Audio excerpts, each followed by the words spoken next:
for joining me for the Plant Yourself podcast. I'm your host, Howie Jacobson.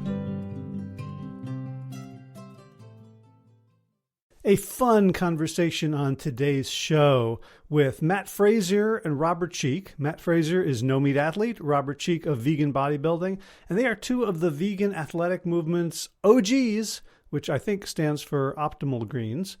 Robert's been promoting vegan muscle building for over 20 years, and Matt has been inspiring plant-powered runners since 2014, and they just collaborated on the definitive guide to becoming a plant-based athlete and thriving as a plant-based athlete, and the book is fittingly titled The Plant-Based Athlete. So I got Matt and Robert on the Zoom along with Josh LaJaunie, and we talked about why they wrote the book and what the intended audience is. Spoiler, not vegans, but regular folks who have been seeing all the plant-based athlete buzz from folks like Tom Brady, Cam Newton, Tennessee Titans, the Venus and Serena Williams, Novak Djokovic, when he's not having temper tantrums and breaking rackets, and are wondering whether a fiber-centric diet can give them a competitive advantage or just help them hurt less after a weekend of weekend warrioring. And for just regular plant-based folks who want to be athletes. So we talked a lot about identity, about why the athletic identity is such a great point of entry into the plant-based world, and how to talk about this issue about the optimal diet and performance in a way that's inclusive, that acknowledges that there are very different ways of achieving the same goals, and that things can happen to us in life that don't negate our choices, that people can get sick, people can get injured, people can have chronic conditions, and they can talk about it. And in fact, Robert does talk about a vulnerability of his that he hadn't mentioned publicly prior to this. That was a very, very moving moment. My favorite part of the conversation was when I talked to Matt and Robert about what it was like to interview these incredible athletes, these stars in many cases, like famous, accomplished athletes who who credit Robert and Matt with them going plant-based. So it was just a very, very sweet conversation. I hope you enjoy it as well. So let's get right into it. Without further ado, Matt Frazier, Robert Cheeke, Josh LaJaunie, welcome to the Plant Yourself podcast. Thanks for having us on, guys. Thank you. Pleasure to be here. Yeah, so we're talking about your runaway blockbuster bestseller new book, The Plant-Based Athlete. And I'm a little surprised that it's gone so mainstream. You know, there's so many plant-based books that everybody in the plant-based community buys, and we talk about it among ourselves, but this has kind of been a crossover thingy. So first of all, congratulations. Thank you. Appreciate that. Yeah. And we got Josh here. Actually, I had the idea of asking Josh to be part of the conversation before I knew he was in the book. I was sort of like halfway through, and I'm like, yo, you guys know Josh? I'd love for him to participate too. And then I'm like, oh, there's like 7 pages in Josh. So I guess you do. Absolutely. Which was a complete honor. It was a very surreal moment listening to the words he wrote about me, because honestly, like I just, I never achieved my BQ like you did. And I never got to Leadville like I wanted to after reading Scott Jurek's book. And so I've always felt like I've been clawing and not really making it to where, but then you guys put wrote about me in such a way that made me feel achieved and accomplished and stuff. And it was greatly appreciated. And I just want to be able to say that clearly to your face. Thank you. Well, that's awesome. And well earned too, Josh. I mean, you have one of the most inspiring stories in the book. And we interviewed Olympic athletes, world champions, Guinness World Record holders, professional athletes from many major sports, 60 athletes in total. And as I was writing these stories and compiling them, and as Matt and I were both reviewing them and putting the book together in its final form, like your story stands out as something that I think a lot of people can really, really be inspired by. And I just want to thank you for, and you've earned it. Like you really have, you've earned it. You have done an incredible transformation. You kept going when most people would have given up. You achieve things that many long distance runners have never achieved, even though you started out as a football player. I mean, and you have a compassion about you for your family, for your friends, for your community. And I love that. I love the hometown. I love the regional feel to your story too, that you care so much about, where you're from, and you have a lot of pride with that, and what you're doing for that community and inspiring neighbors and friends and family. And I think it's just a wonderful story. Yeah. Well, I mean, thank you. It's beautiful. I love both of you guys' stories. You both have played a huge role, and you on the muscle side, Robert, because the big part of my life was wanting to always lose fat but not lose muscle, because I always identified as a big football player guy. So that was important to me, but also this new running thing. And I'll never forget, I was listening to Matt on his, I don't know how many times you've been on Rich Roll now, but it was the very first time I'd ever heard of you. And y'all talked about running 50Ks, and you talked about what I learned was if you could just run an 8:30 pace all day, you might be able to win a 50K. And it was like, what? And I'll never forget that little nugget in that interview.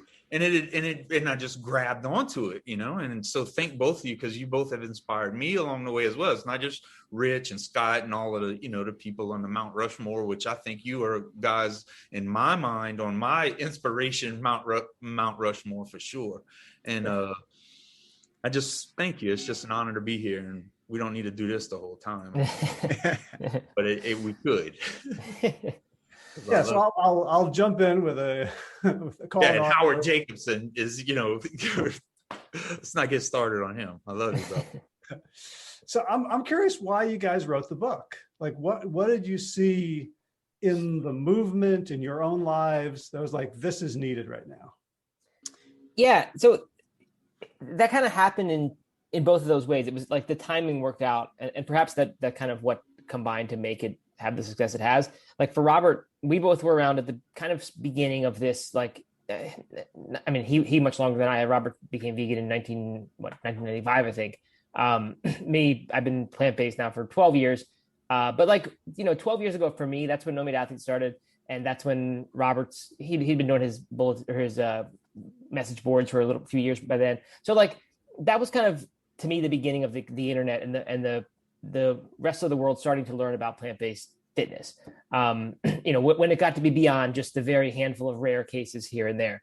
And so we were both there at the beginning of it. So we both did the natural thing, which was write books about our philosophy. I had written a few, Robert had written 4, and so had people we've mentioned already, Scott Jurek, Rich Roll, and about a dozen others had written by this point, by 2.5 years ago. A lot of people had started to write their stories, but as much as the movement had come and it had grown so much in those 10 years, like in I don't know, 2019, 2020, compared to 2010, it was just drastically different. The amount of mainstream awareness, and these same people have been responsible for that. But so like everyone had done that, but Game Changers, the movie had come out, and like we were starting to see this mainstream appeal of this, but no one had yet written the book that was about anything beyond their own particular approach to this.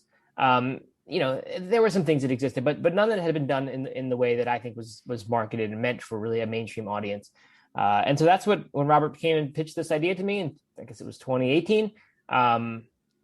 He said, like, this is like, let's write the book. Let's not just our approach, not one person's way of doing this and one person's story, but the one that's about like all the very top athletes in the world who are using this diet, many of them using it for performance reasons specifically, which to me is a big difference, because so many of these stories had been motivated by people being ethically motivated, like me and Robert, and then finding out that it works really well. But nowadays people are doing it specifically because of what it does for their performance. And that's a real difference in, I think, the way it will be perceived by everyone else who's not ethically motivated perhaps yet. So yeah, I think that's the big one. Robert, any other reason why this book has done what it has? Yeah, partly the expression I keep using, Howard, is that we wanted to tell the compelling stories of the world's greatest plant-based athletes. And when you think about, you said you were kind of surprised that this book perhaps, hit a home run and, landed on the New York Times bestseller list and became a #1 international bestseller and Publishers Weekly bestseller and translated into various languages and all this so quickly. Partly it's because we did have so much involvement from the community. I mean, we interviewed 60 different elite plant-based athletes, and many of them, dozens of them, helped promote the book. We also interviewed dozens of world-renowned experts, everyone from Esselstyn and Campbell and Greger and Brenda Davis and Dr. Clapper and Dr. Kahn, and all down the line. We had their support along the way. And because the athletes contributed the recipes to the book, their stamp was put on it as well. And so, they naturally wanted to spread the word like, hey, I've got recipes in this book. I've got my story, like Josh's story in this book. And it was one of those things that I think the community rallied behind, much like they did with Seaspiracy recently, much like they did with the Game Changers, with Forks Over Knives, with What the Health, with Cowspiracy. It's just, those are mostly documentaries, but it's, maybe it's more equivalent to Dr. Greger's How Not to Die, where a book came along and everyone's like, wow, this is really cool. This is going to help a lot of people. It's going to save a lot of lives, human and non-human animal alike. And we want to get behind this. And so this is a literary format of one of those big projects that people just wanted to get behind, because partly the movement is coming of age. We are rising at this time where, look, Novak Djokovic just won Wimbledon again for like the 6th time, his 20th Grand Slam. Lewis Hamilton just keeps winning. Messi, who's mostly plant-based, if not exclusively plant-based, just won again. All these athletes are some of the best in the world and who are absolutely shining. I've heard that Mark Cavendish is plant-based. I need to get that totally confirmed, but I'm cheering for him in the Tour de France. I watch it every night because he's crushing it. He's leading in points right now. This is not just me, Matt Frazier, Brendan Brazier, Rich Roll, Scott Jurek, Fiona Oakes, and Christine Vardaros anymore from the early 2000s. Like, this is something that people can wrap their heads around, and they say, you know what? This is the future, and I want to get behind this. And I think that's why the book did really, really well, because we're just at a point right now in our movement where it is going mainstream, and we've got the athletes like Venus and Serena Williams and Novak Djokovic, and Cam Newton and others who are doing this at a really, really elite level, and they're helping spread that message too. Yeah, the world is definitely becoming more plant curious, and it's because the results speaks for themselves. You don't just become plant curious because you're curious about plants. You become plant curious because you have all of these skins on the wall for the protocol. And so people are digging in, and you really gave them something useful to grab a hold of and educate themselves. And I love how it wasn't like, as much as all 3 and 4 of us are really vegan and really identify as that, you gave credence to the idea of, hey man, listen, relax on the black and whiteness of it all. Let's understand things on a sliding scale. Let's understand that more plants are better. And if you don't believe it, here's the proof, but that's fine. If you can just set people on that trajectory, you've saved the world in a lot of ways, one person at a time, if they listen.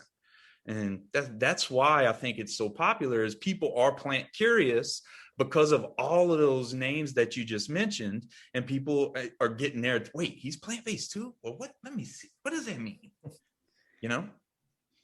Yeah, totally. I think that's exactly right. And I love, and that's kind of become a theme of these interviews, because we have gotten to do many more that are reaching outside of the vegan space.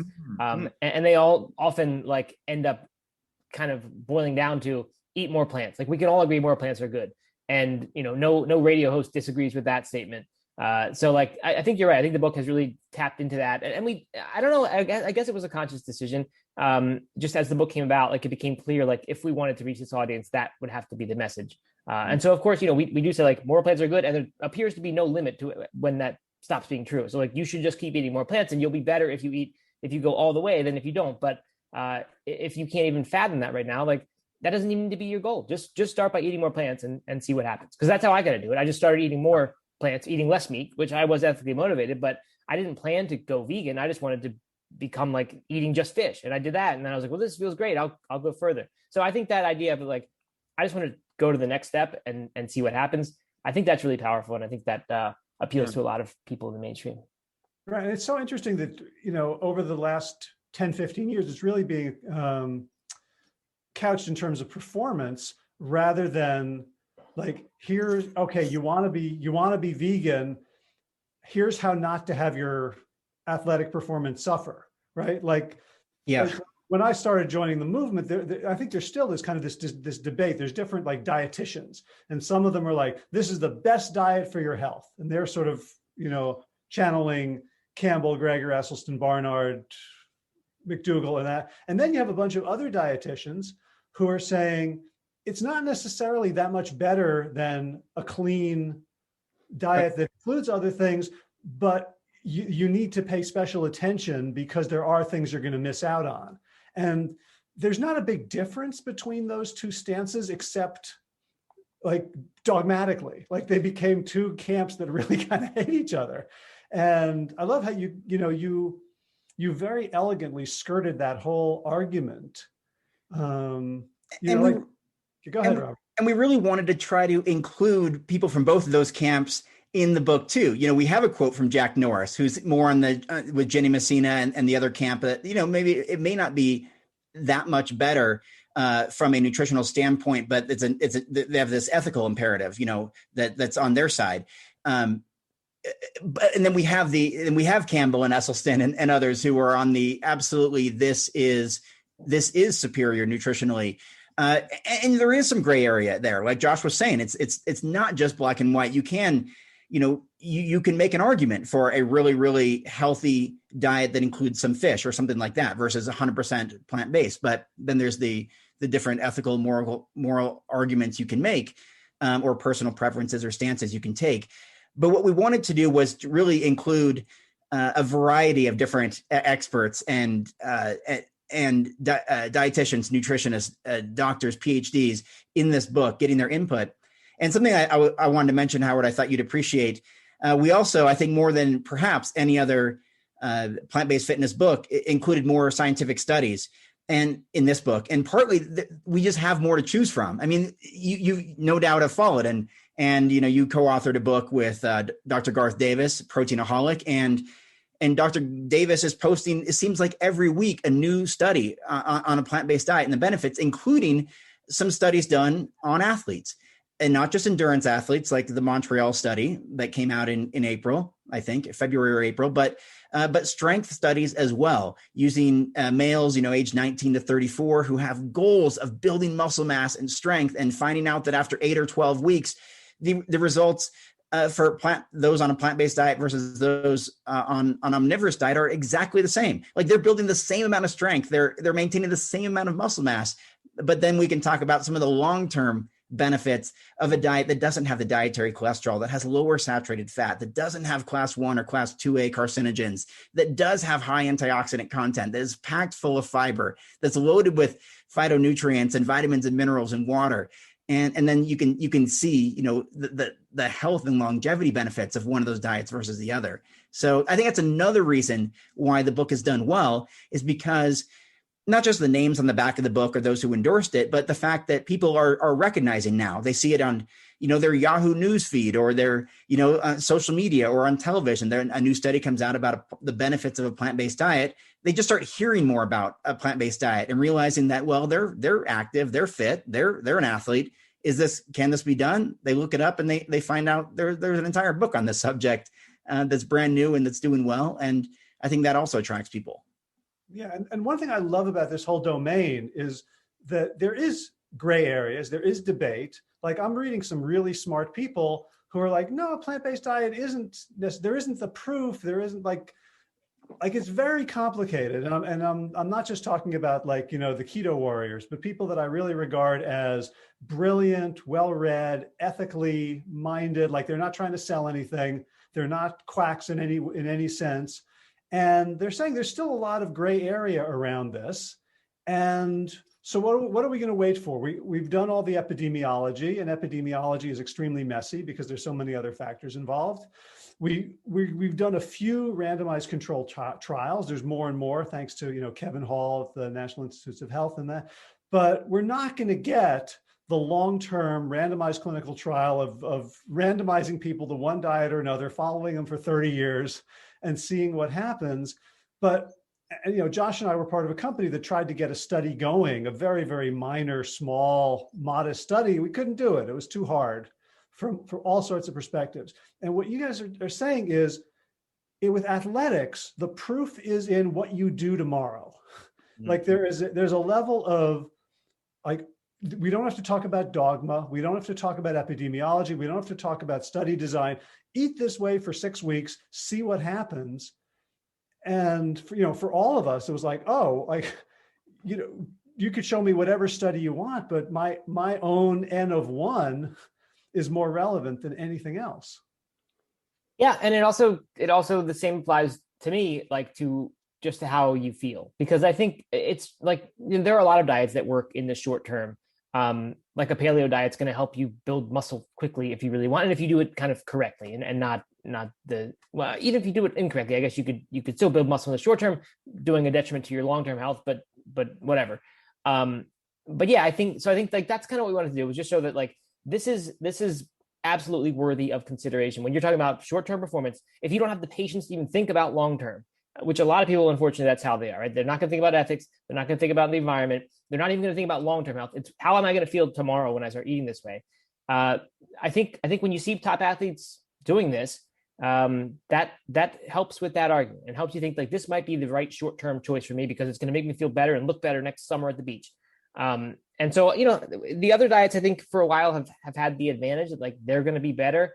It was at least thought that was the way to do it. But I think that's what one of the strange benefits of highlighting top athletes and that they're choosing this diet for performance, even though many people are not striving to be a top athlete, it just sort of shortens the time frame, like during which this might appear to benefit you. And I think that's an important thing. I think that is something that kind of has been missing from plant-based, marketing, so to speak. Okay. So one of the dogmas that I accepted for a long time, because I heard it from my vegan doctor heroes, was just eat plants and don't worry about it, right? And that's sort of a little bit the message of whole, which I helped Colin Campbell write. That right. It's so complicated. Biochemistry, life is so complex that luckily all you have to do is just eat a diet of whole food plant-based and you'll be fine. And there was some debate maybe 8-10 years ago about even is B12 included in that. And then, a lot of the doctors, okay, well, we need B12. But there's, you guys recommend, like you're not, like if the book was just eat whole plants and you'll be fine, that would have been an index card, not a book. Like there right. There is some nuance, there is some complication, and there is some value in dialing it in and not just saying, this message like, oh, everyone can do it. It's so simple. It's the natural thing. How did you guys approach that, that continuum of, so just do it versus like measure a portion? That's a great question, Howard. And I'll let Matt go into the nuances in a moment, but I just first want to make a statement that in my opinion, Howard, perhaps 99% of people don't really know what they're actually eating. They remember the things that were healthy and that made them feel good. They forget about all the microwave food, the fast food, the processed food, the oily foods, the refined food, because we don't want to think about that. We feel bad about that. These moments of weakness, which by the way, happen every single day. There's moments of weakness when you're in the car, when you're impatient, when you're hungry, when you're at home, when it's late at night, when you're lazy, when you're tired. Like we reach for things that are not. So even the idea of just eat exclusively whole, people just don't do that. Unless maybe you live in the Campbell household or the Esselstyn household, you're just not doing that.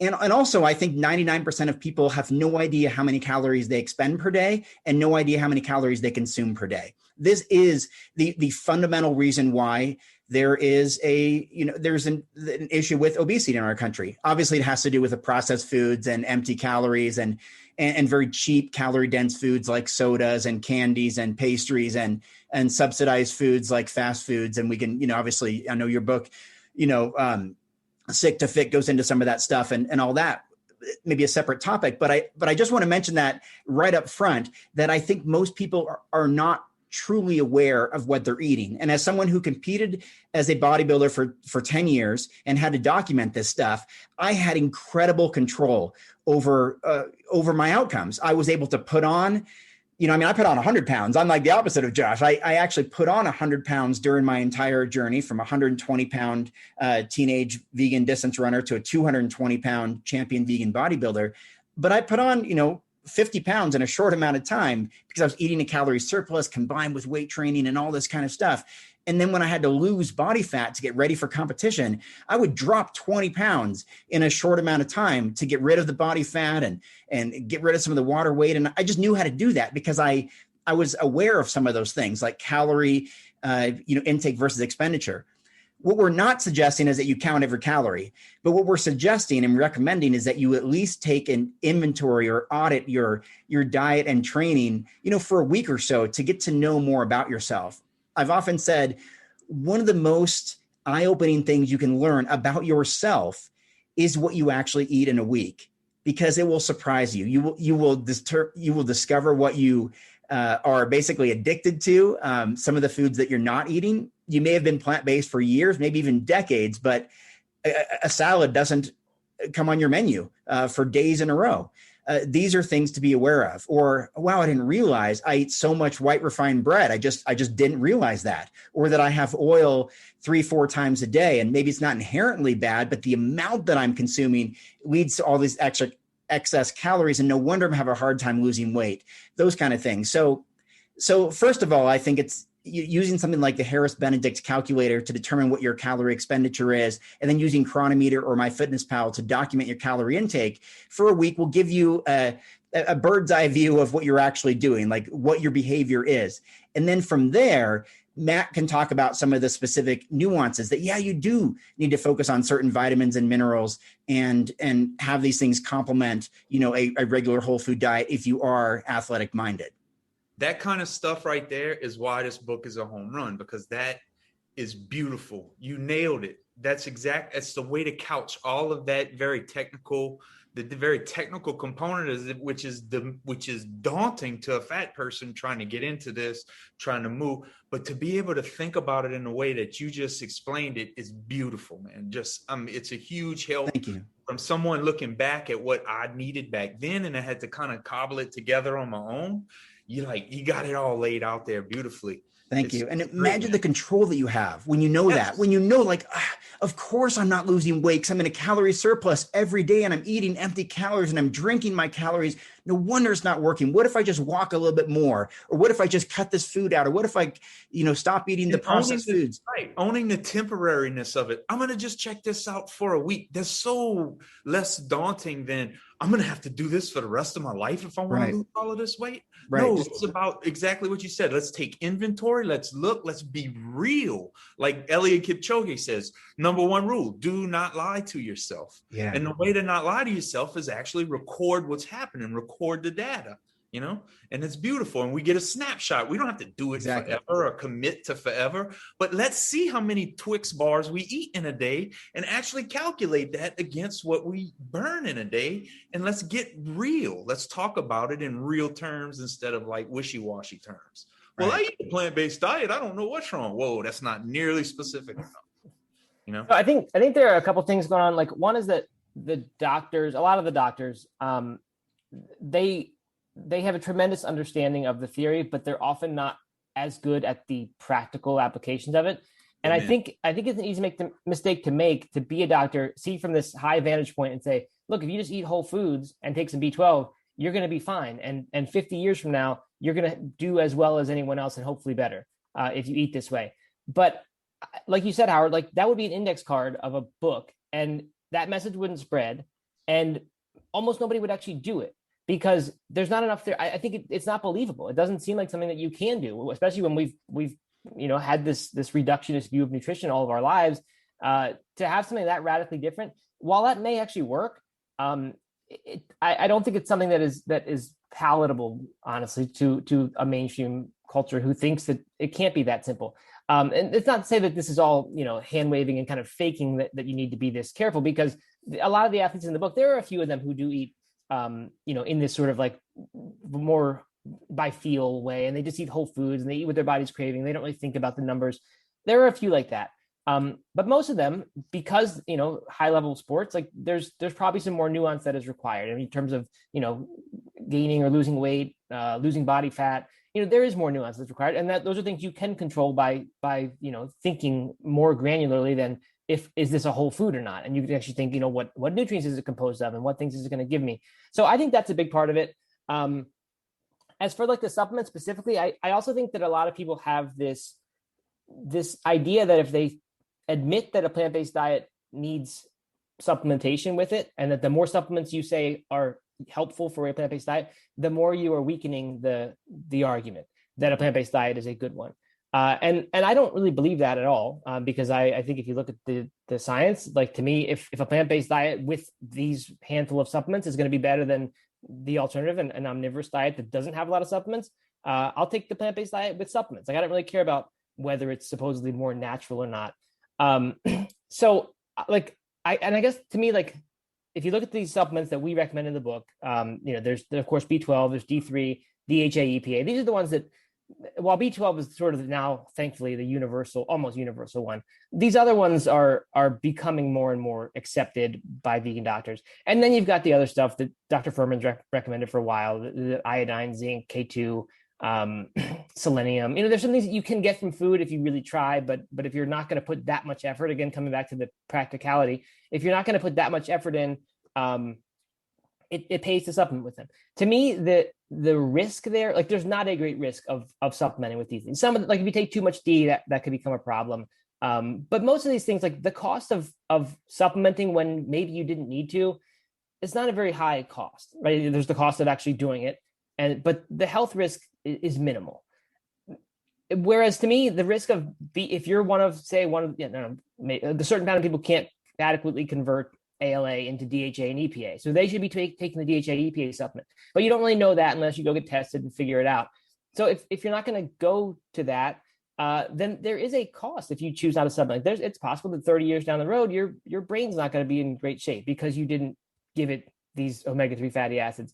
So like to me, if the cost of missing out on these supplements is kind of a big one, potentially, and the cost of taking or the risk of taking them is not very high, then I'm going to err on the side of taking the extra things, unless I'm married to the idea that by admitting that I take some supplements, I'm weakening the argument for a plant-based diet. And to me, I got past that a while ago. I don't really care about that part. I just want to do what I think is best for my health. So that's why we recommend more than just those things, than just B12. And I don't know. To me, I think that's why, again, coming back to why this thing has reached the mainstream success it has. I think people appreciate that rather than to me, I think you're sort of like people, I think, do a disservice when they try to uphold this diet based on its completeness that we don't need to supplement. I think there's a risk of people trying, because we run into a lot of people who try this diet and then 30 days later they come and say, hey, I tried being vegan, but it didn't work out. And often it's because they didn't eat enough calories. They replaced the meat and the cheese and they lost 30% of their calories overnight. But there's other stuff like the supplementation. And I think sometimes that's the reason why people don't feel so good when they do it. So I think the arguments, these wishful thinking that this diet is completely adequate without any supplementation, I think that actually ends up doing a disservice to this movement. So that's why that's our approach. I heard Russell Brand. I'm sorry, Howie. I heard Russell Brand say something one time in an interview that said the deliberate removal of nuance is tyranny. And so in a lot of ways, I feel like the absolutism that even I was like sort of real idealistic about in my early days of becoming plant-based, the removal of the nuance that you were just talking about, it becomes like irrationally sort of tyrannical a little bit, right? And so since I've heard that interview and heard that quote, I've been everywhere in my life where I'm looking at where we're removing the nuance so we can stay on this absolute path. That feels tyrannical and not really where I want to be in my life. And so that's all I wanted to say is I think that I understand why we want to be so, holy gospel about whole food plant-based, but if we remove nuance from the conversation, we become, the optics are very tyrannical looking, and it gives fodder to people like the Joe Rogans of the world that get to butt us to death. And because we're trying to hold this absolute argument like it's truth, and he can poke holes in it really, really easy because we're denying all of the nuance that is there. And so again, just another reason why I think this what y'all have done is really helping everyone catch a handhold on actually understanding reality, where it exists, what we say when we're talking about plant-basedness, plant-based diet, all of that stuff, and all of the nuance that goes into it, because I'm myself starting to supplement more and, pay attention to calories more and count and put my fitness pal. And I went get a body fat scan yesterday so I can understand where I am. A lot to do with y'all's book. Now I'm understanding more. Maybe I want to be on the 60-20-20 sort of a split with all of the running that I do. All of that came from, just from the recent reading of a plant-based athlete. Yeah, but I see that's what I love about, again, athletes, is you can't be dogmatic, or you can't be dogmatic and win, right? Unless you're very, very lucky. Because, I think it's a dirty secret in the vegan, even plant-based community that a lot of us feel like shit a lot of the time. And we will never admit it because that is a betrayal of the animals, right? Right. Oh, I'm great. But honestly, I've been tired for 7 years. I don't know what's wrong with me, but I feel clearly the zealotry of my early years, and then I became sort of a public figure in a small way for a certain, as a mouthpiece for Colin, for certain ideas, and that I could, that I refused to question. So so one of them was this idea, no, I don't need to supplement. This is a perfect diet. Another is this idea of bioindividuality, which people use as a cudgel to say, well, no, some people need milk, or, you can eat intuitively, and we're all different, and what's good for you. And we want to say, no, everybody should be vegan. Everybody should be plant-based. And you guys sort of, because I think from your athletic background and just because of you're sweet, nice guys, you have a very, I don't feel like any dogma, any holding on to anything. And that's really important as you present to athletes who are just tell me what's going to make me better. Yeah, Howard, I think you made a couple really good points there. I want to touch on briefly. And also, Josh, I appreciate your comments on the nuances, because I can tell you firsthand, interviewing so many athletes that are some of the best in the world, it is the minutia. It is the nuanced things that make a difference. And that's, even understanding simply the Harris-Benedict equation and your calorie intake versus expenditure thing can be absolutely life-changing for people who take it seriously and actually have a wake-up call and document what they're eating for a few days. What do you have to lose? You learn so much about yourself, and you have control, the word that is so important if you want to have, any kind of impact on your own outcome, on how you feel. And speaking of how you feel, Howard, I'm glad you mentioned that, because I just, came out, so to speak, a few weeks ago, admitting that I have an anxiety disorder I've been hiding for about 6 years, because I did not want to hurt the animals. Now because I've been vegan for 25 years, even though I was on a speaking tour for 15 years and doing all this stuff, traveling around the world and all this, it just came out of nowhere. But I didn't want people to equate it to a plant-based diet and thinking that would harm, this cause that I care about. And I kind of opened up about it a year ago on a podcast. And sure enough, I went to Twitter and I was getting blasted. It was only by one person, but I was getting blasted. Look at this, Robert, this vegan bodybuilder guy who's, clearly suffering deficiencies because he has anxiety. And I'm like, dang it. And so I didn't talk about it, but I was struggling. In fact, doing these interviews has been the most difficult thing for me, Howard, because my anxiety affects my speaking and my breathing. And it's something, Matt and I have to deal with, whether I'm in a good state to do an interview today or not. And I kept it a secret until a couple of weeks ago when I've just, I basically had enough. I was struggling doing these interviews all day long. And I finally opened up about it on social media. and found out that so many other people, including leaders in the vegan movement, authors, famous people, reached out, and they're dealing with the same kind of thing. And of course, it's tons of non-vegans as well. It's not something that's diet specific. It's something that I even took a class recently on overcoming anxiety. I heard a statistic that something like 70% of Americans deal with it in some form or another. Yet it was something I was kind of ashamed of and hiding behind because I didn't want it to reflect poorly on diet, even though it may have nothing to do with diet. But I think that intellectual honesty is important. And so we talked about, and this was one of Matt's inputs on the book, about plant-based versus paleo. Like, can't we all just get along and find some common ground here? And it's hard to prove, like scientifically prove, that one is better than the other. And we're not trying to say that we're better. We're trying to say that this is a viable option, and you can give a plant-based diet a try, and you can still be the best in the world, like Scott Jurek, or win a gold medal like Megan Duhamel, or just feel better, feel fitter, healthier, whatever.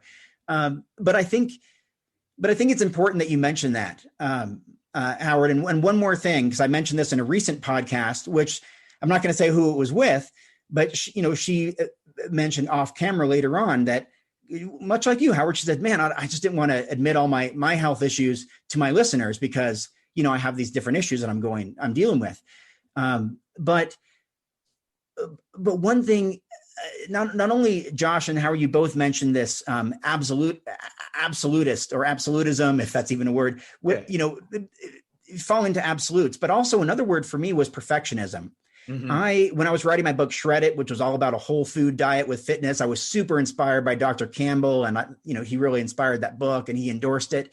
And I felt that I had to be perfect at all times. And the stress of that, which who knows, maybe led to my anxiety, who knows, but the stress of that became such a burden that I couldn't even eat certain foods, certain plant-based foods, vegan foods that I wanted in public, thinking I might be criticized, until I was on this vegan cruise that I go on every year.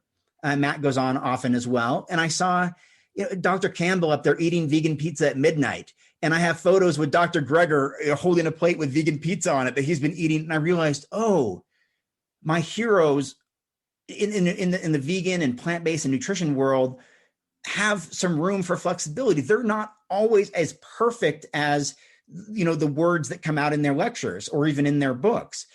And that was a wake-up call for me to understand that there's room for diversity and for variety.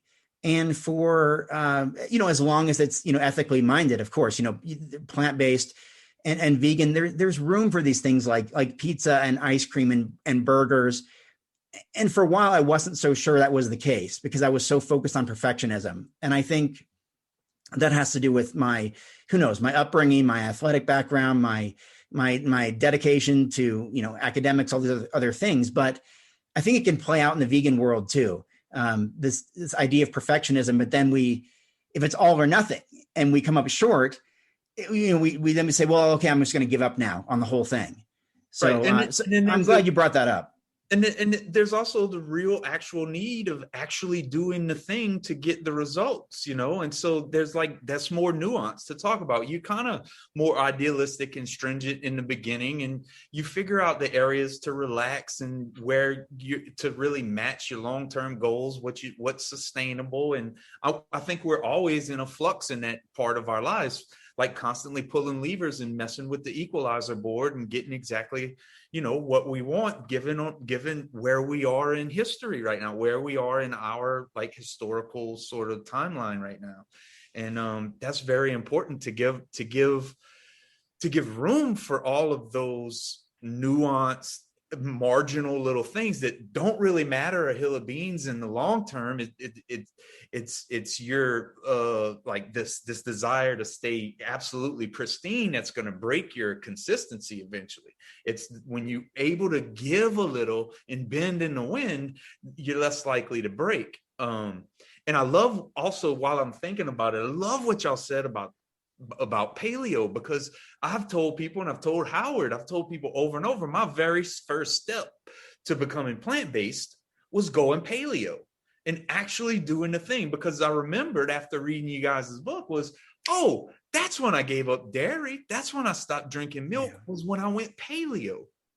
And then the rest sort of came when we went clean. And then I eventually gave up cheese and stuff. I was still doing, but I had stopped drinking milk and stuff like that when I went paleo. So paleo was a great entry point for a lot of people. And then there's no real science out there that actually pits the two against each other. Yep. To me, I mean, I feel like as if you, let's say you start out paleo and you start to learn more about the power of plants, and you start to say, wait a minute, this processed meat that I thought was actually good is really bad, and I'm going to replace that with plants gradually. Like, you move towards this thing that has some small amount of meat in your diet, no dairy, and then we're talking about a plant-based diet. Like, if someone, if they can't handle this perfection, or they have to have these indulgences, or they just simply cannot give up their family tradition of whatever meat it is, and they just have to have it, then that relaxed plant-based diet and this I guess evolved paleo diet, they become essentially the Blue Zones diet. They're the same thing, where there's lots and lots of plants, very little bit of meat. And I mean, I guess the Blue Zones eat some amount of dairy, but it's mostly in the form of like some certain cheeses and things like that. But it's not a ton of milk. Yeah, to me, I don't know. There's that common ground that they understanding have. The actual proportionality, not just like, oh, Greece.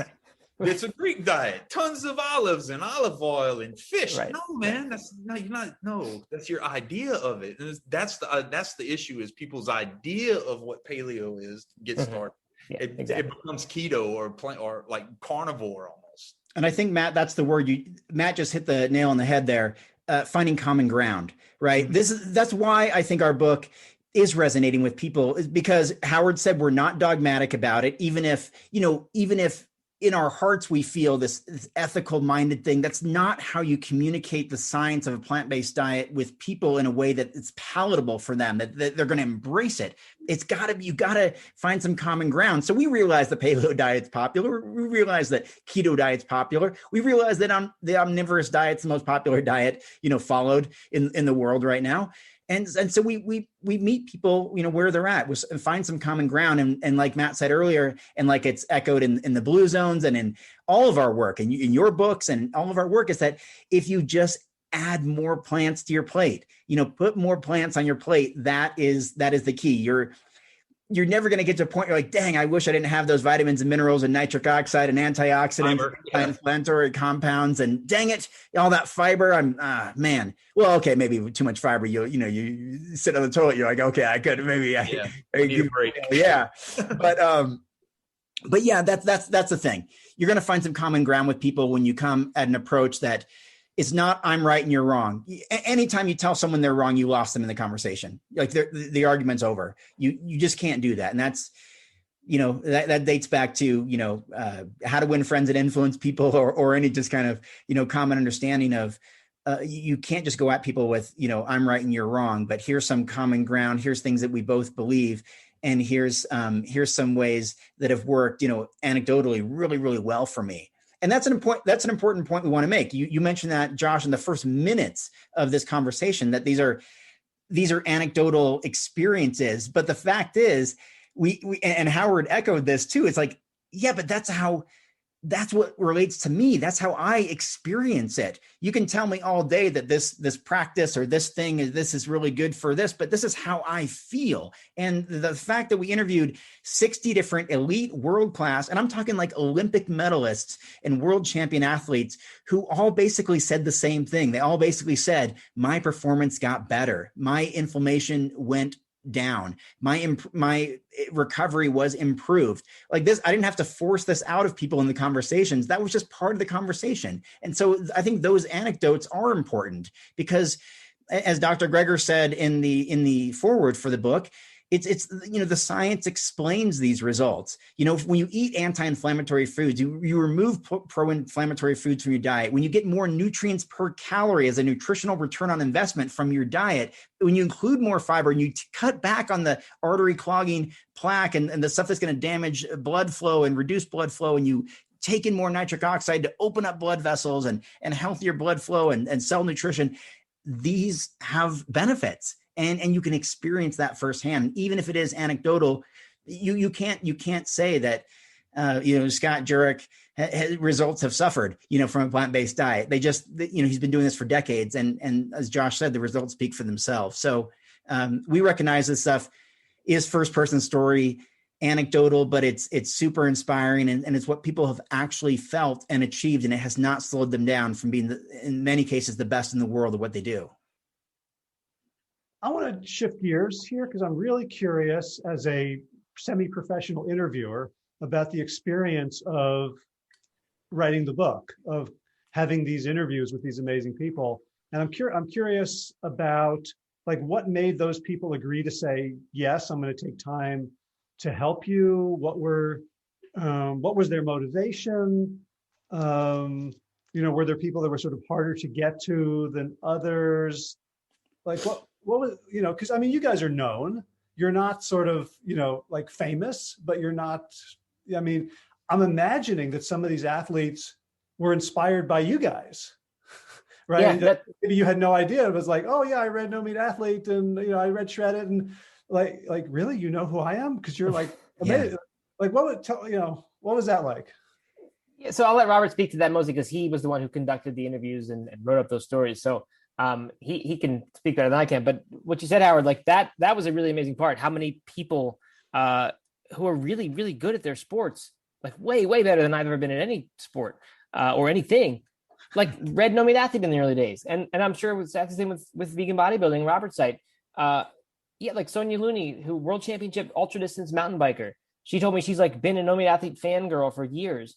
And I was like, what? Like how? Like, I mean, I don't know. I got to do like my stuff, which is recreational sports. Like, I don't know. So that is so neat to hear that it had that kind of impact on people. Like Rich Roll is a good example. Like Rich Roll back in the early days was reading No Meat Athlete and getting energy drink recipes and stuff. And I'm like, it just doesn't make sense to me that someone like that would use this thing that I'm writing. Really, because I guess because I write everything for everyone. Like I'm not everyone, but I try to make it for the person who's kind of getting started. But I guess this topic in general is just sort of still new enough that for a lot of people who are really good at their thing, they still feel like they're getting started and still learning, which is a great attitude. But yeah, that's a huge surprise. And then, like you said, like some of the athletes we just couldn't get. Like we had in mind some of the really top mainstream people who we could barely get a small quote from or whatever. And the hope is, I think, that the success of this book, and hopefully we'll get a bunch of mainstream media and stuff that could lead to a follow-up where we can get some of these really bigger names that we couldn't get this first time around. So yeah, certainly some harder to get than others. Those who we did get, I think many of them came because they knew us. And that's one of the cool things about this partnership that was so exciting to me when Robert pitched it, was that people know us as like the OGs in this movement, whether that's, it certainly is deserved for Robert. I don't think of myself that way because I came to it 10 years later than he did even. And, Scott and Rich and these guys were doing their thing before I came along. But, yeah, I think there's this sense among the community that like we've both been at this, working really hard, doing some great service for so many years that they just want to help and they want to be part of it, and they also believe that it's a sound bet that like we're going to follow through, we're going to do what we say, this will become a book. So Robert, you can take it from there with more details. Yeah, and I just want to say, as OGs, like you guys look really good for people in their 80s and 90s. Thank you. I actually like to say that I've been vegan since the late 1900s, which just sounds so old. Yes, I've been doing this from back in the 1900s. But Howard, that's a great question. I don't think I've been asked that in the 50 to 100 interviews we've done over the last few months. About what the interview process was like. And it was really interesting, actually, to be honest. And I'm glad you asked that because as you probably know, you've seen me around and I do things like the vegan cruise for 10 years in a row. I've put myself on a speaking tour for 15 years. Like I go out of my way to be around people and meet people in our movement. And so, I was there at the Game Changers world premiere, with Chris Paul and with all these famous athletes in Hollywood, California. And, I took as many opportunities as I could to meet people in person before the pandemic, because this is the book I've wanted to write for a long time. Like Matt said, I pitched it to him back in 2018, but I had been wanting to write this for years, even years before that. And so someone for me who played a massive role in this was Dotsie Bausch. So Dotsie is in the Game Changers. She's an Olympic silver medal winning track cyclist. She was doing some filming with Luis Ahoyas, who's a Oscar-winning producer of The Cove a filmmaker for The Cove, and of course he was involved with the Game Changers, and she was doing some filming with him for all these plant-based Olympic athletes out in California, and she knew I was writing the book. In fact, she was the very first person I interviewed in person at her house, and she invited me to come to this event. So they were doing some filming, and this is a year ago before the Olympics, to make these TV commercials with plant-based Olympic athletes. And so I showed up, and sure enough, there were these Olympic athletes there, like David Verberg, who won an Olympic gold medal on the U.S. track and field team in sprinting. So one of the fastest people on the planet. And as soon as he walked in the door, he's like, dude, he's like, Robert Cheeke, man, I have your book. And I was like, you're kidding me? The same thing like Matt said. I'm like, you know who I am? And then here comes Derek Morgan from the Tennessee Titans walking on the corner. He's like, hey, what's up, man? He's like, I got your book at home. And I'm like, what? and Rich Roll was there, and George LaRocque, who was a great NHL player, 13-year veteran in the NHL, was there.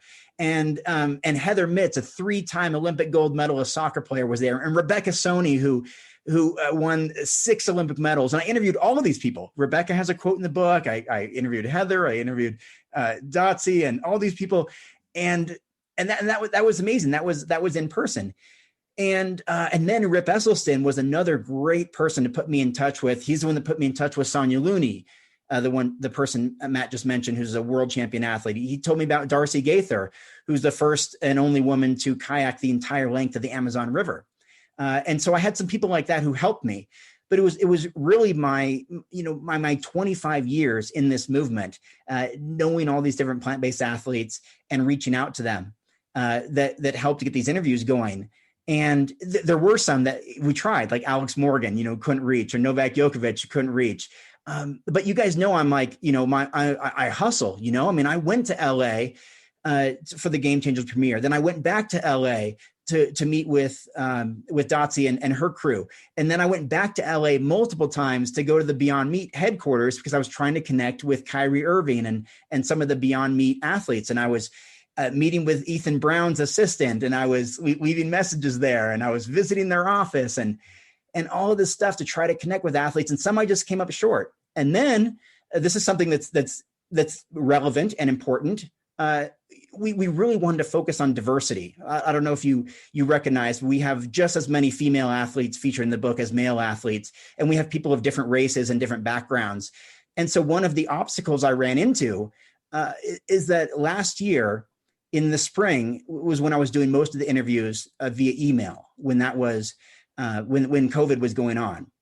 And you may remember something else that was going on.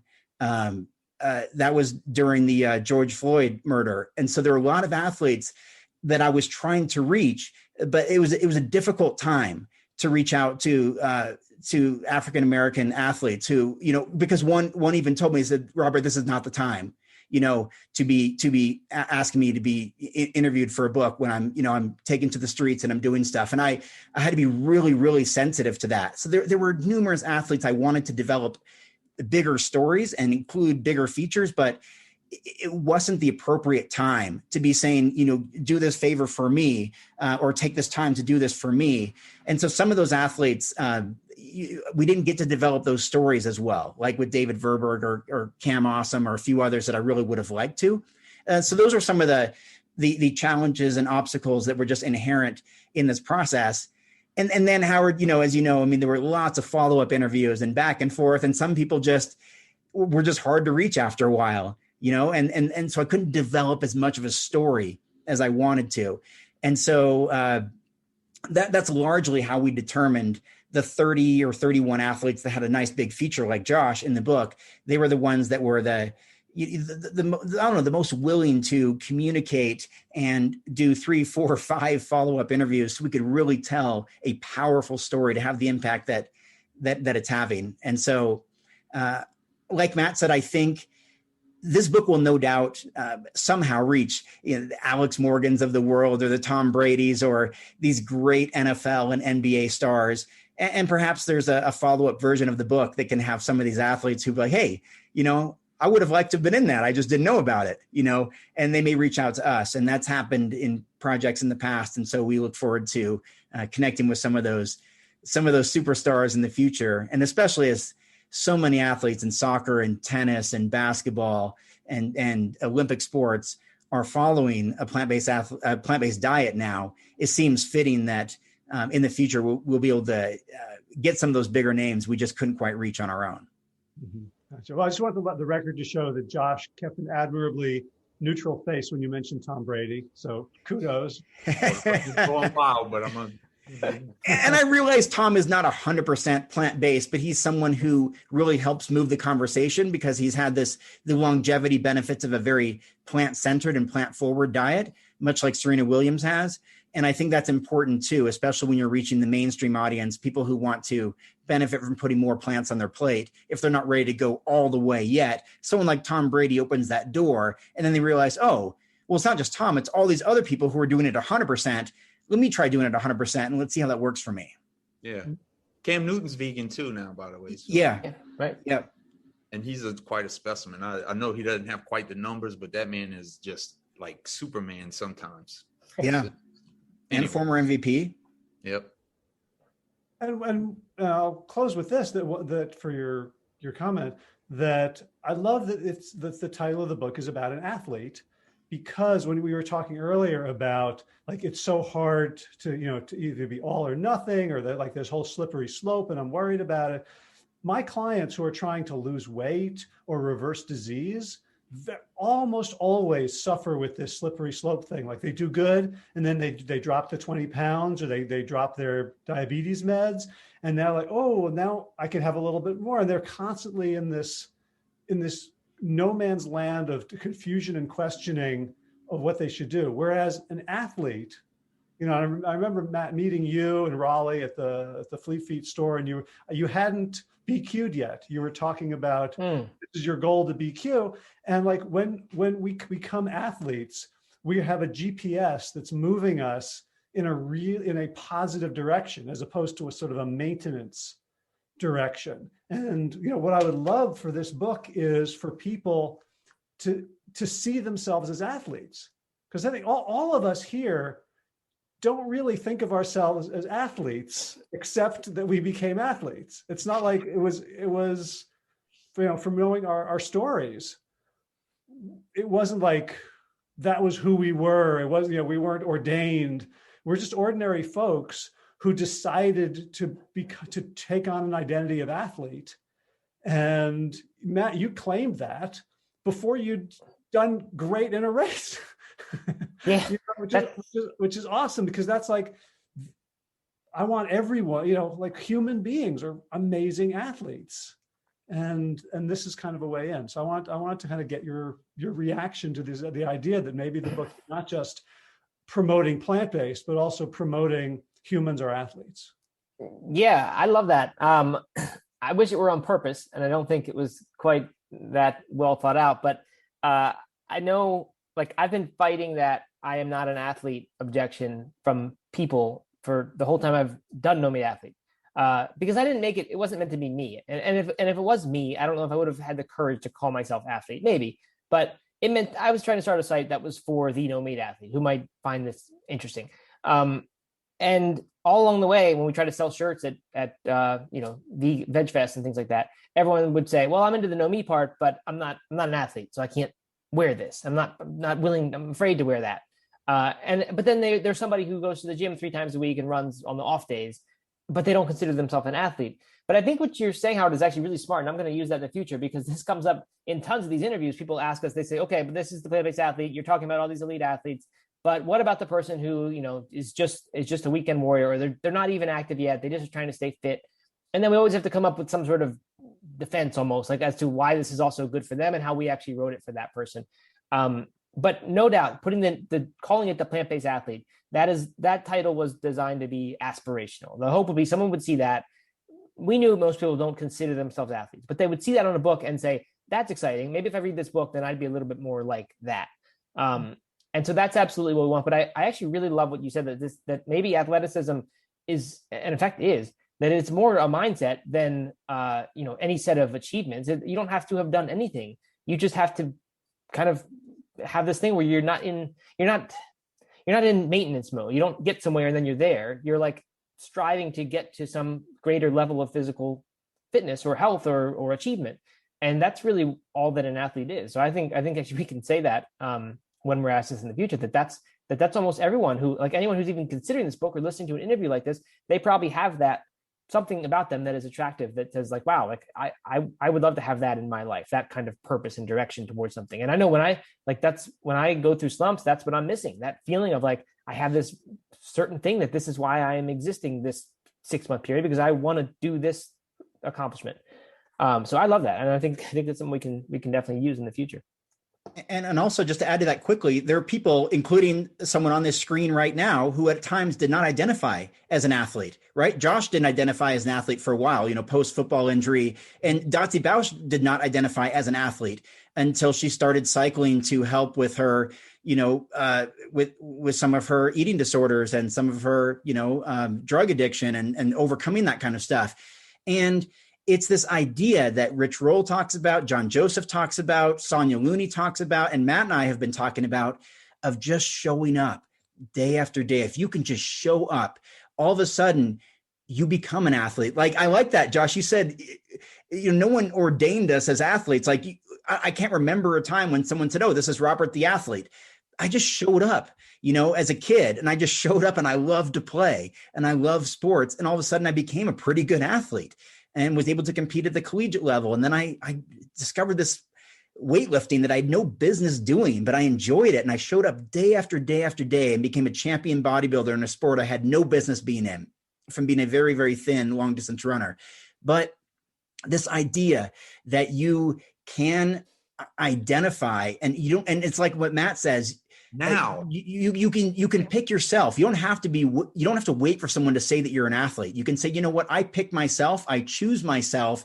I'm an athlete today, and I'm going to show up day after day after day, and I'm going to do the activity that I enjoy, regardless of what that is, regardless of how cool or uncool the sport is. I'm going to do it for my own reasons. I'm going to do it for my own mental health. I'm going to do it for my enjoyment, and very likely, very, very likely along the way, you're going to inspire other people, just like Josh has, just like Matt has, and just like the athletes in our book have.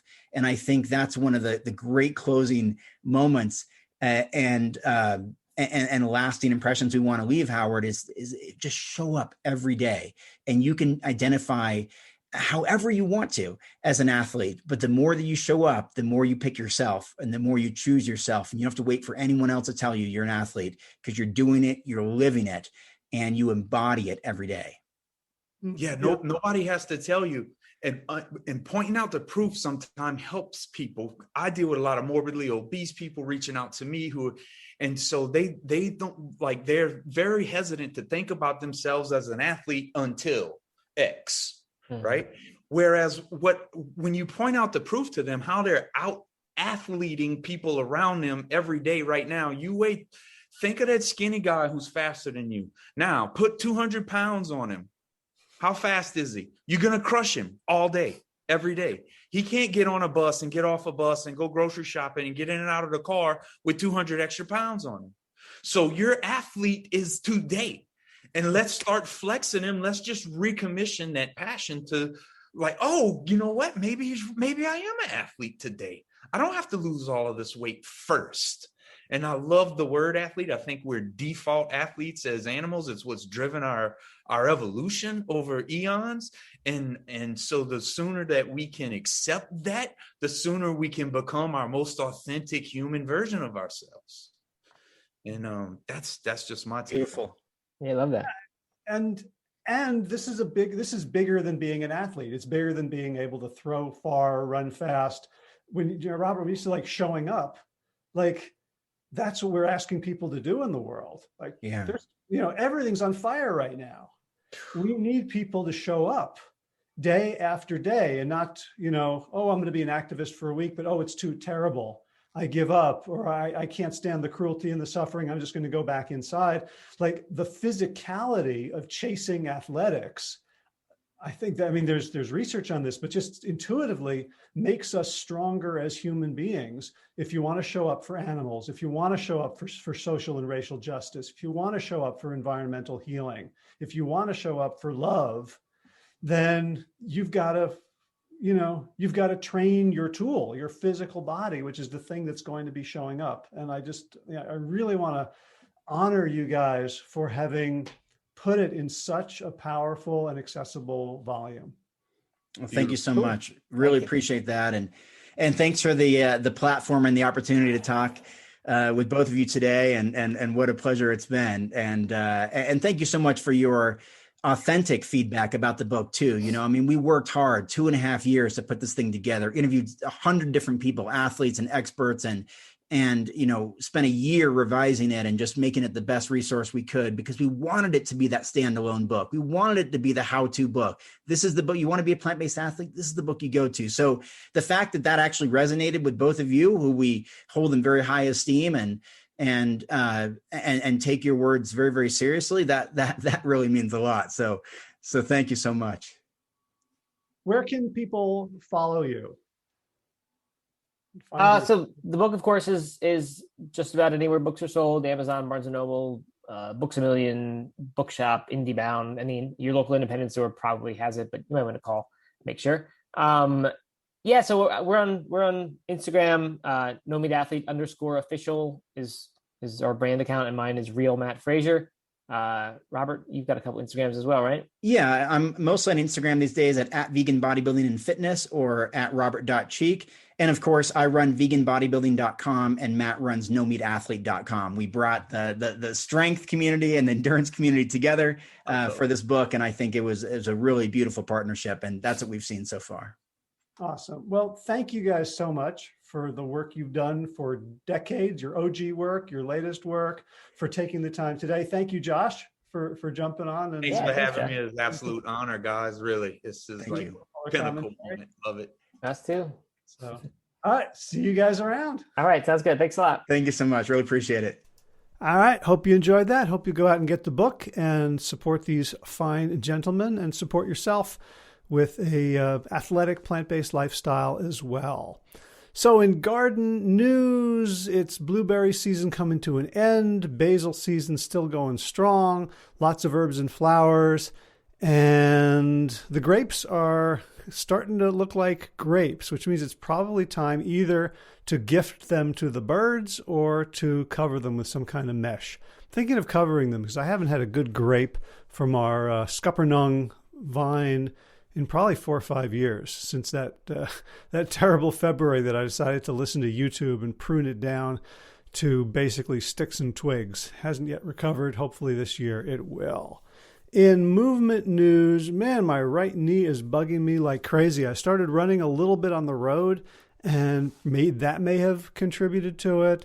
I also started prophylactically redoing my plantar fasciitis exercises, which involve lots and lots of heel raises on my right leg, and maybe that exacerbated things as well. Looking forward to tonight's Monkey Bar Gym base class, basically their form of rehab yoga. So hopefully I'll be up and running again for tomorrow evening's 3-on-3 ultimate practice, and back in the saddle for Saturday's full scrimmage. All right, time for thanks. Thanks to Will Ridenauer for allowing me to use his beautiful song Sabali Dawn, the Dance of Peace. You can find more of Will's music at his website, willridenauer.com. And of course, thanks to all of you Plant Yourself podcast patrons: Kim Harrison, Lynn McClellan, Brittany Porter, Dominic Maurer, Barbara Whitney, Tammy Black, Amy Good, Amanda Hatherley, Mary Jane Wheeler, Ellen Kennelly, Melissa Cobb, Rachel Behrens, Tina Scharf, Tina Ahern, Jen Filikanovsky, David Bizek, The Mysterious Michelle X, Elsbeth Feldman, Leah Stoller, Alan Christensen, Colleen Peck, Michelle Landry, Josina, Sarah Durkis, Kelly Cameron, Janet Selby, Claire Adams, Tom Franzek, Jeanette Bennett, Gila Cert, David Donahue, Blair Cyborg, Dorona Vizov, Gio and Carolyn Argentati, Jody Friesner, Misha Rosen, Michael Warbeck, Aviva Lael, Alicia Lemus, Val Linneman, Nick Harper, Bandana Charlie, Molly Levine, The Inscrutable Harry R., Susan Laverty, The Panda Vegan, Craig Kovic, Adam Scharf, Karen Burry, Heather Morgan, Nigel Davies, Marion Blum, Teresa Koppel, Julian Watkins, Breed O'Connell, Sharon Hirschman, Linda Ayad, Holm Hedegaard, Isa Tuzinwa, Connie Hainline, Aaron Greer, Alicia Davis, Heather O'Connor, Carolyn Jensen, Sherry Olakoski of Plant Powered for Health, Karen Smith, Scott Marani, Karen and Joe Crabtree, Kirby Burton, Teresa Carell, Kevin McCauley, Elizabeth Rothschild, Ann Jesse, Cheryl Dwyer, Jenny Hazelton, Peter W. Evans, Dennis Bird, Darby Kelly, Lori Fanny, Linnea Lundquist, Emily Iconelli, Levy Wallach, Rosamund McAtee, Dan Picorni, Stephen Leenan, Patty DiMartino, Mike and Donna Kartz, Deanne Bishop, Bilberry Elf, Marjorie Lewis, Trisha Adams, Nancy Sheldon, Lindsay Bayshore, Gunmarie Hagan, Tracy Gullidge, Laura Heaton, Meg from Mama Says, Stacey Stokes, Ben Savage, Michael Kay, David Hughes, Connie Rogers, Claire England, Sally Robertson, Paranganchi, Amy Daly, Brian Tourville, Mark Jeffrey Johnson, Josie Dempsey, Karen Schmidt, Pamela Hayden, Emily Perryman, Allison Corbett, Richard Stone, Lauren Vaught of Edible Musings, Aaron Hasty, Sean Owen, Sagar Naik, Erica Piedra, Danielle Roberts, Michael Lushton, Sarah Johnson, Catherine Floyd, for your generous support of the podcast. That's it for now. As always, be well, my friends.